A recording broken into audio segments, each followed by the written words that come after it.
Hello friends, programming skill develop करने की series में आज हम देख रहे हैं सर्कुलर लिंक लिस्ट का प्रोग्राम का पार्ट 2। इससे पहले हम पार्ट 1 देख चुके हैं जिसमें हमने बेसिक इंट्रोडक्शन देख लिया था कि सर्कुलर लिंक लिस्ट क्या होती है और हमने एक प्रोग्राम बनाना भी स्टार्ट किया था सर्कुलर लिंक लिस्ट का। ये उसी का कंटिन्यूशन है। तो यदि आपने पहला पार्ट नहीं देखा है तो मैं रिक्वेस्ट करूँगा कि पहला आप फर्स्ट वाला पार्ट ज़रूर देख लें, क्योंकि फर्स्ट वाले पार्ट के बाद ही आपको ये समझ में आएगा।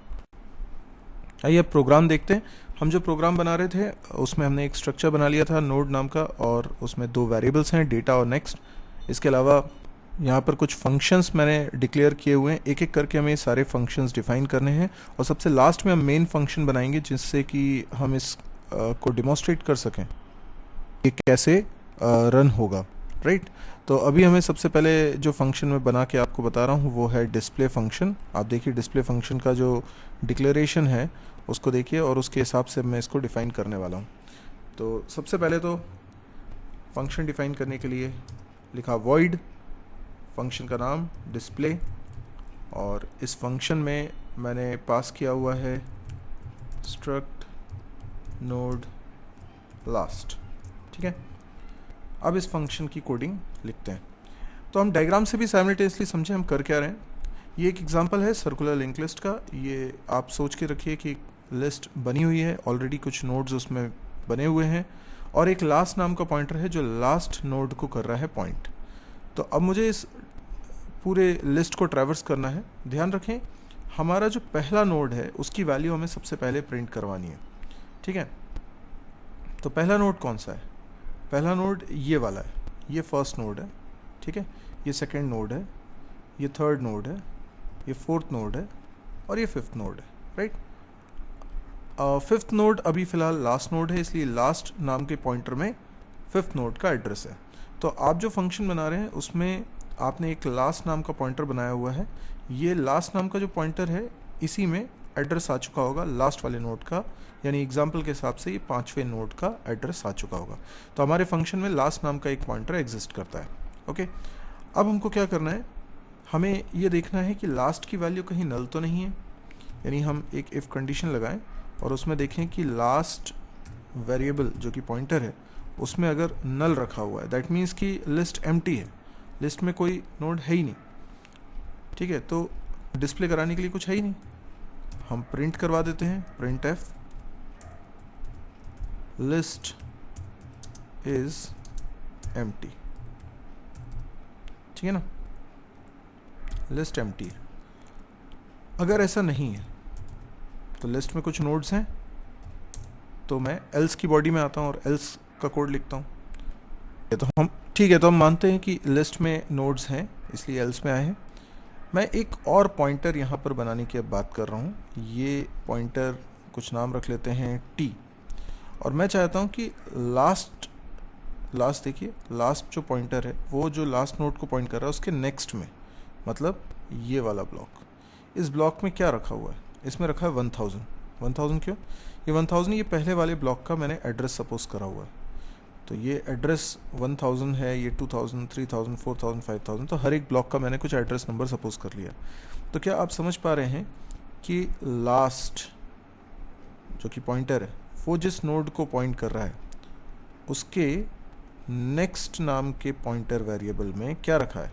1000 रखा है, यस, ये 1000 को रिप्रेजेंट कर रहा है। ये मैं किस में रख देता हूँ? टी में। तो टी में आ गया 1000 आ गया, मतलब टी किसको पॉइंट करने लगा? पहले वाले नोड को पॉइंट करने लगा, यस, यही मैं करना चाह रहा हूँ। मैं टी पहले तो बनाऊंगा, तो टी बनाने के लिए स्ट्रक्ट नोड स्टार टी। अच्छा, अब इसके बाद टी में असाइन करता हूँ लास्ट एरो नेक्स्ट, ठीक है। अच्छा, अब क्या करना है? अब क्योंकि टी में पहले नोड का एड्रेस आ चुका है तो पहले नोड की वैल्यू तो मुझे प्रिंट करानी है, ठीक है। मैं पहले नोड की वैल्यू कैसे प्रिंट कराऊंगा? मुझे सिंपली टी एरो डेटा ये लिखना पड़ेगा। तो क्या प्रिंट हो जाएगा? ये डेटा की वैल्यू प्रिंट हो जाएगी। इसकी वैल्यू तो मैं printf की मदद से प्रिंट करा सकता हूँ। मैंने printf लिखा, %d लिखा, और इस वेरिएबल की वैल्यू, डेटा की वैल्यू प्रिंट करा दी। लेकिन सिर्फ इसी की नहीं, मुझे तो सभी नोड्स की वैल्यूज़ प्रिंट करानी है। तो मैं क्या करूँगा, अब टी में अगले नोड का एड्रेस रखूँगा। टी में अगले नोड का एड्रेस कैसे आएगा, जब मैं टी में असाइन करूँगा T arrow next, T arrow next. T arrow next का मतलब समझिए, टी जिसको पॉइंट कर रहा है उसका नेक्स्ट वाला वेरिएबल, ये वेरिएबल जिसका नाम नेक्स्ट, इसमें क्या रखा होगा, इसमें नेक्स्ट ब्लॉक का एड्रेस रखा होगा, मतलब 2000। तो ये 2000 किस में असाइन हो गया, टी में असाइन हो गया। तो टी अब उस नोड को पॉइंट नहीं कर रहा जिसको पहले पॉइंट करता था, बल्कि अब पॉइंट करने लगेगा अगले नोड को। तो ये अब टी पहले नोड को पॉइंट नहीं कर रहा है, बल्कि सेकेंड नोड को पॉइंट कर रहा है। तो देखिए ये सेकेंड नोड को पॉइंट करने लगा। तो ये जो स्टेप है ना, ये रिपीट होनी चाहिए, यानी फिर से प्रिंटएफ चले और टी अब जिसको पॉइंट कर रहा है उसके डेटा पार्ट को ये प्रिंट कर दे, और टी में फिर इसी तरीके से अगले नोड का एड्रेस आ जाए। तो ये मैं रिपीट करने के लिए वाइल लगा देता हूँ, ठीक है। पर ये कब तक, ऐसा कब तक चलेगा, जब तक ये लास्ट नोड के आगे ना पहुँचे। मतलब लास्ट नोड तक तो प्रिंटिंग करनी है ना, लास्ट नोड तक की प्रिंटिंग करनी है। पर उसके बाद जब टी की वैल्यू वापस से 1000 हो जाए, क्योंकि सर्कुलर लिंक लिस्ट है, नल तो मिलेगा नहीं, तो वापस से 1000 हो जाए, तो टी जब तक नॉट इक्वल टू है लास्ट एरो नेक्स्ट के, ठीक है। मतलब टी जब तक लास्ट एरो नेक्स्ट के बराबर नहीं हो जाता तब तक ये लूप चलता रहे। लास्ट एरो नेक्स्ट क्या है, 1000 ना, लास्ट ब्लॉक में, लास्ट नोड में जो नेक्स्ट में वैल्यू रखी दैट इज़ 1000। तो जब तक टी की वैल्यू 1000 नहीं हो जाती वापस से, तब तक ये लूप चलता रहे। लेकिन जब पहली बार लूप चलेगा तब क्या होगा, जब पहली बार कंडीशन चेक होगी फर्स्ट टाइम, ओहो फर्स्ट टाइम में तो ये कंडीशन फॉल्स हो जाएगी। क्यों, क्योंकि फर्स्ट टाइम में तो टी में 1000 ही रखा है ना, टी में तो फर्स्ट टाइम में ही 1000 रखा है। तो जब ये लूप पहली बार चलेगा, पहली बार में ही कंडीशन फॉल्स हो जाएगी। तो इसका सोल्यूशन क्या हो सकता है, इसका सोल्यूशन ये हो सकता है कि हम वाइल लूप ना लगाएं, डू वाइल लूप लगाएं। देखिए एक डू वाइल लूप का आपको यहाँ पर एप्लीकेशन भी समझ में आ जाएगा। तो मैं यहाँ पर वाइल नहीं लगाऊंगा, वाइल की जगह पर मैं यहाँ पे लगाने वाला हूँ डू वाइल।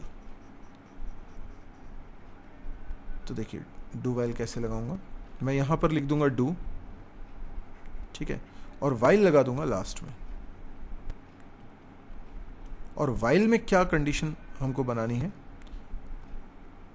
देखिए टी जब लास्ट नोड को पॉइंट करेगा उस सिचुएशन को आप जरा इमेजिन करिए।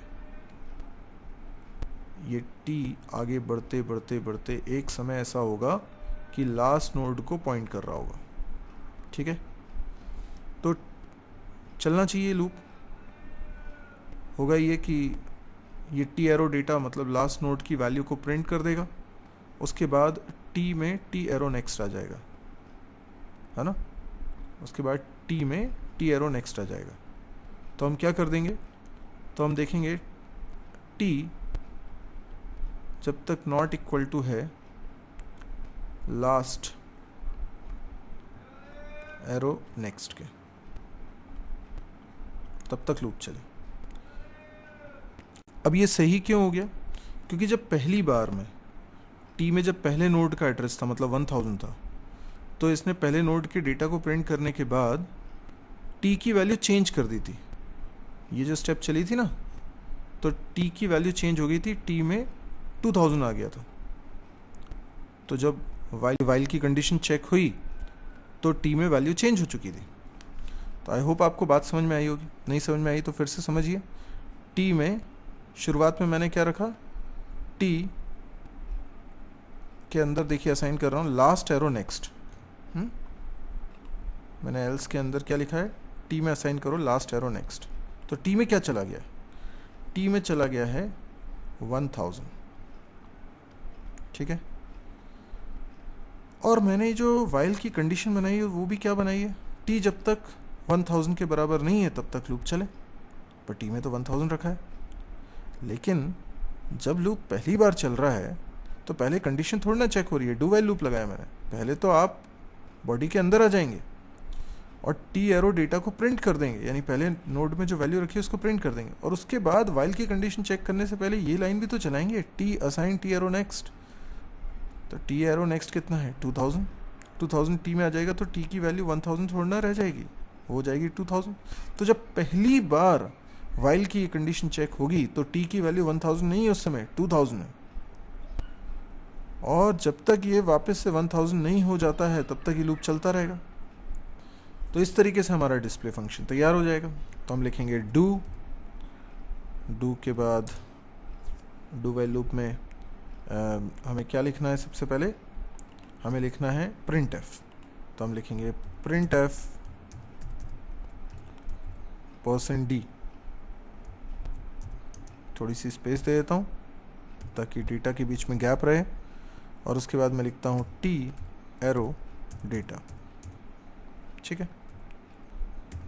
इसके बाद टी में असाइन करता हूँ टी एरो नेक्स्ट, तो इससे टी अगले नोड को पॉइंट करने लगेगा। फिर मैं लिखता हूँ while t not equal to last arrow next, बस क्या सेमीकोलन, बस ये हमारा फंक्शन बनके तैयार हो चुका है।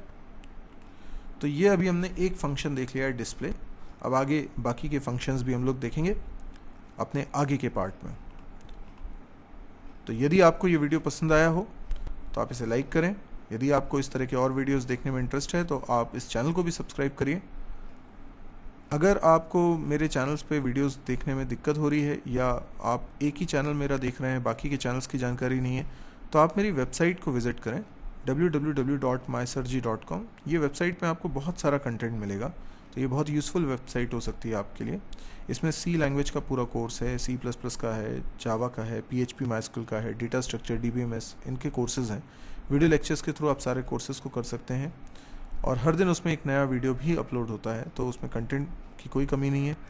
कंटेंट लगातार बढ़ता जा रहा है, प्रोग्रामिंग एक्सरसाइज से रिलेटेड वीडियोस हैं बहुत सारे, इसके अलावा कैंपस प्रिपरेशन से रिलेटेड वीडियोस भी हैं, और भी बहुत सारा कंटेंट आपको उसमें मिलता जाएगा। तो आप एक बार इसको विज़िट ज़रूर करिए। एक तो इसमें सारे वीडियोस हिंदी में हैं और फ्री ऑफ कॉस्ट हैं, तो हो सकता है कि आपको लगे कि ये बहुत लोगों के लिए यूज़फुल हो सकता है, तो प्लीज़ इसको शेयर ज़रूर करिएगा। शेयर करने के लिए आप इस वीडियो को या इस वेबसाइट को अपने फेसबुक वॉल पे पोस्ट ज़रूर करिएगा। Thank you.